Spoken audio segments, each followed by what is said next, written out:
Hello there, and welcome to the channel. Today you may notice I am not in the usual spot that I was in for my last couple videos because today I have a different topic that I wanted to talk about. So today, for demonstrative purposes, I'm going to be using my 2016 Ford Focus ST for my talk. And basically, we're going to be talking about engine oil today. And I'm going to start off with sort of a how-to on how to check your dipstick and how to read it. It is very simple, but in case any of you watching this don't know how to do it, I just wanted to give a little bit of a how-to from my perspective, and then kind of go into, how engine oil works, what it's doing for your engine, why it's important, and give some tips based on my experience from an internship that I had for an engine builder and what he taught me about engine oil. I wanted to bestow that information on you guys, so hopefully you can benefit, and hopefully what you get out of this is some information that you can use to make your engine last for a very long time. But before we get into that, always remember, if you're liking the content, please hit that like button and the subscribe and hit the bell to stay up to date. But without further ado, let's get into our video. I'm going to go over the dipstick. So when you're checking your dipstick, I know a lot of people, there's a lot of videos out there on how to do this. It's very simple. So you're just going to pull your dipstick out. You want to wipe it off, and then you're going to reinsert it and pull it out again. And then wherever the oil is on here, usually there's two little dots on it, and it's going to be very hard to see. It's not going to show up well on the camera, but there are two little dots down here at the bottom that indicate where your engine oil level is. Mine is towards the top, so I know I still have a lot of oil left, but that's kind of the simple form of it. But before you just go and check your engine oil with your dipstick, you don't want to do this right after your engine has been running. Okay, so I haven't gone and watched every single engine oil check video out there, and so I don't know if everybody talks about this or not. But don't do this right after your engine has been running. If you've been driving around and you just got home and you're thinking, oh, I want to check my engine oil level, I'm going to do this real quick. Wait a little bit, because you're going to get an inaccurate reading. You're going to think you have less than you actually have. And the reason is, well, there's two reasons for that. One is you have at the bottom of the engine your oil pan, and in the oil pan is your oil pump. Your oil pump is sucking oil out of the pan and pumping it through oil galleys, through your valve train, through the drive train, like the crankshaft and the rods and bearings and everything. There's oil in places that is going to work itself out and down into the oil pan that you want to wait for that to happen, until, at least for all the places that it is going to come out of. I'm sure there's some places and some residual oil that won't do it, but the vast majority of the oil that has been pumped through your engine is going to work its way back down into the pan. You want to wait for that to happen so that it comes up to its actual just resting level, and that is then when you would know how much you have. The other reason why is also when your engine is running, your crankshaft, so you have your pan, and there's not really anything usually to create a barrier between the oil sitting at the bottom of the pan and the crankshaft that is spinning right above it. Sometimes for higher performance engines, they'll have a little piece of metal in the pan to where some oil can be underneath it and it won't get sucked out, so that the pump always has oil to draw from. But most engines don't have that. That's a little bit more of an aftermarket thing. Your average car is not going to have it, because especially given most cars are not at the performance level to need it. But your crankshaft is essentially also pulling a little bit of oil out of the pan and kind of splashing it around the underside on itself, on the underside of the pistons, And because this is part of how the underside of your piston gets oiled, is actually not totally directly from the pump. The pump gets a lot of other areas, but just not really the crankshaft and everything. The crank, that's how that all gets oiled. Now, what your oil is, we're going to get into the more detailed portion of the video. What your engine oil is doing for your car is, and I believe it's back in the 1930s, I want to say, they did a video, a little demonstration on what oil does. And what they did was they had two pieces of steel that, to the naked eye and to even the touch, your finger, it felt perfectly smooth. But on a microscopic level, it was still actually very rough. And it turned out, the one piece, they had it on like a slant. And when they put the other piece on it, you would think it would have just slid right off, but it actually didn't, because, as I mentioned, on the microscopic level, they're actually very rough. So then what they did is they get a little oil dispenser and they put some oil on the slanted piece, and then they take their other piece and put it on, and it slides right off. And what they show you on the Mac, like they get like a macro lens and they show you really up close, you have your two pieces of metal, and in between is a layer of oil. And so what the oil is doing is sort of, in a way, acting kind of like a bearing. It's creating a space so that the metal is able to glide freely past the other metal. So that's what's happening inside of your engine. The engine oil is creating a barrier, between your pistons and the cylinder walls, in between bearings and everything, in between your camshaft and your valve, or if you have a pushrod engine, between your lifter and the valve, and anything that's moving inside of the engine where it would normally be metal on metal. Oil is creating a barrier to protect it. And that's where we get into, what oil has is a property called viscosity, which is a resistance to flow. And this we're getting kind of into stuff that you would learn, if you're an engineer, you probably learned this in some of your classes like fluid dynamics. And so the nitty gritty of viscosity is actually pretty complicated, but in just simple forms, it's resistance to flow. It's kind of what gives that oil the slower moving movement compared to, say, water. Which is why you should never, please don't ever mix your coolant with your oil. I've seen a video where someone brought their car in for service, and they were like, I filled up my coolant, and it's gone. I don't know where my coolant's going. And I mean, sure enough, when the techs checked it, there was no coolant in the container. And then they crack open the oil pan, and lo and behold, they had put their coolant in with the engine oil. And water doesn't have viscosity, which is what coolant mostly is it's water. So when you mix water with engine oil, which actually I have some pictures of an engine where this happened. This was unintentional. This was actually a failure in the engine. It's believed that there was a slight crack in one of the head gaskets, and some of the water from the water channels in the engine was seeping into the part of the engine that it wasn't supposed to be in. But it is possible for water and oil to mix. I'm sure any mechanics who are watching this who have seen what happens, when water mixes with your engine oil can attest to, they call it, a milky substance that comes out.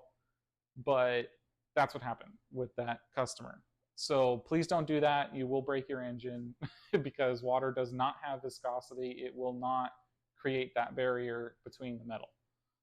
It's just gonna, if you had two pieces of metal and water between, the water's just gonna run out, and you're gonna be back to straight metal on metal, and it's gonna do nothing. So, which also leads to, the different kinds of oil. There's conventional oil, synthetic blend, and full synthetic.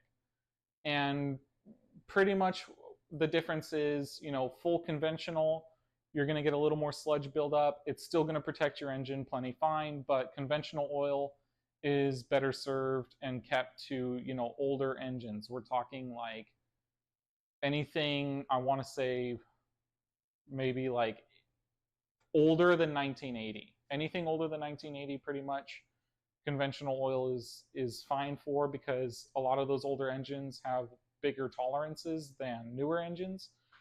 Newer engines have tighter tolerances, so they typically need, at the very least, synthetic blend oil, which is better suited to those tighter tolerances and also produces less sludge. And then, of course, there's full synthetic, which, from what I was finding online, is about somewhere around 50% more efficient than conventional oil. And again, even better suited to tighter tolerances and higher performance engines. So, like, my car is a turbocharged engine.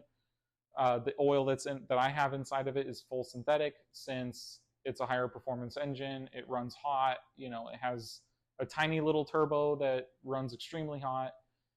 So it needs it. Now, what kind of oil should you get? Well, it depends. Every car is different. Like I mentioned, my car has what's considered a performance engine. So I have oil in it that I deem is a good oil for what the engine is and will give it a longer lifespan. But not every car needs the same kind of oil that I put in my engine. It's, if you have a little commuter car that doesn't make a whole lot of horsepower, it's tuned more for efficiency, you can get cheaper oil. I would, obviously, so this should go without saying, read your user manual. They have it in there. They tell you what kind of engine oil is recommended for your engine, because that's typically what they designed it for and within, what they had in mind. So I'd say don't ever, so if they're saying, if they're recommending synthetic blend, let's say, and maybe a specific blend, like 50-50 blend, don't go below 50 or 50% synthetic. Okay, because like I was mentioning, conventional oil is suited more to more open tolerances. It's going to produce more sludge. It's going to be less efficient. So if your manufacturer, if your owner's manual says, get at least 50% synthetic and synthetic blend, don't go below that. You can always go above that. You can always get higher percentage synthetic all the way up to full synthetic, but don't go below that. I would say don't do that.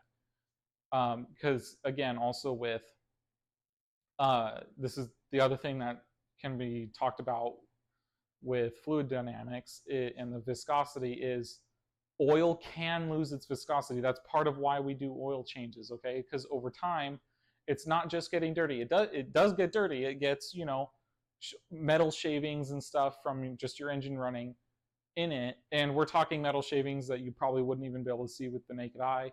But they are there. But it's a breakdown of the viscosity over time. So it's a breakdown of your oil's ability to be a barrier between metal.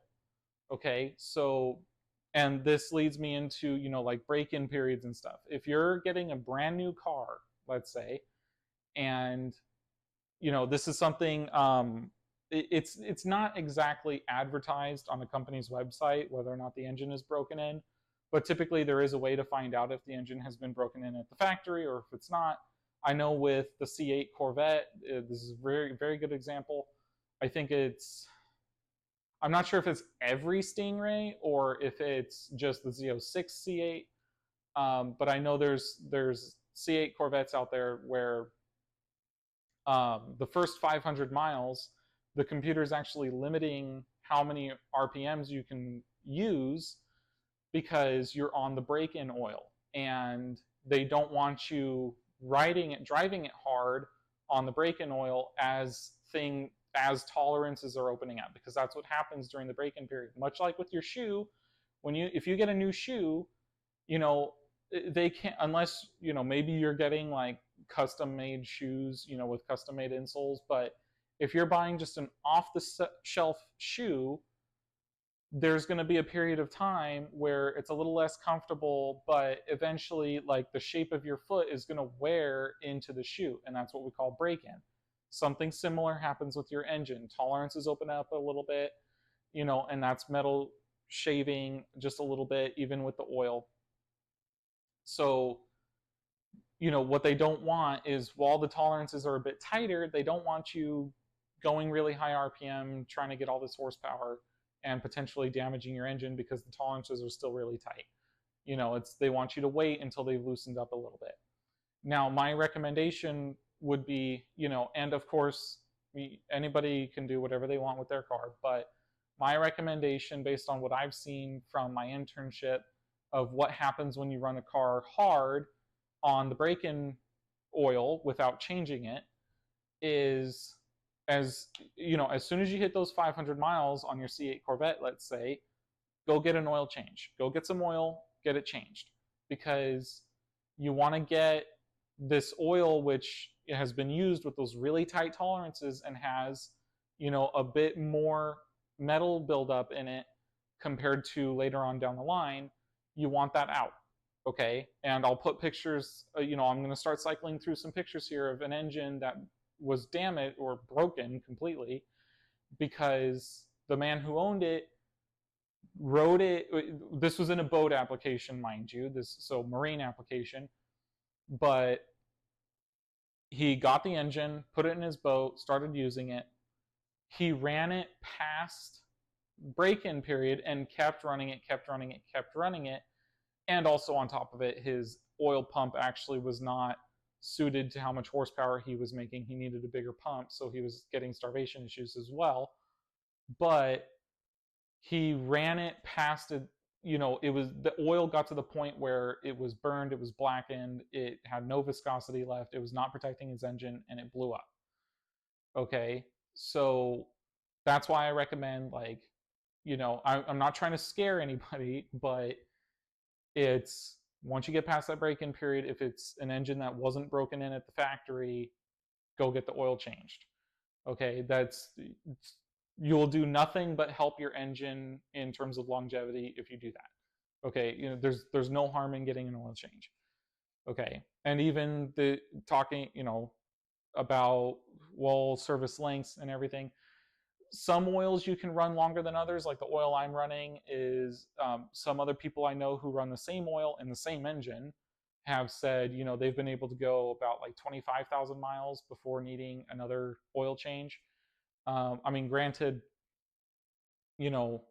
probably shouldn't do that, but it's just, you can't. Not every oil can do that.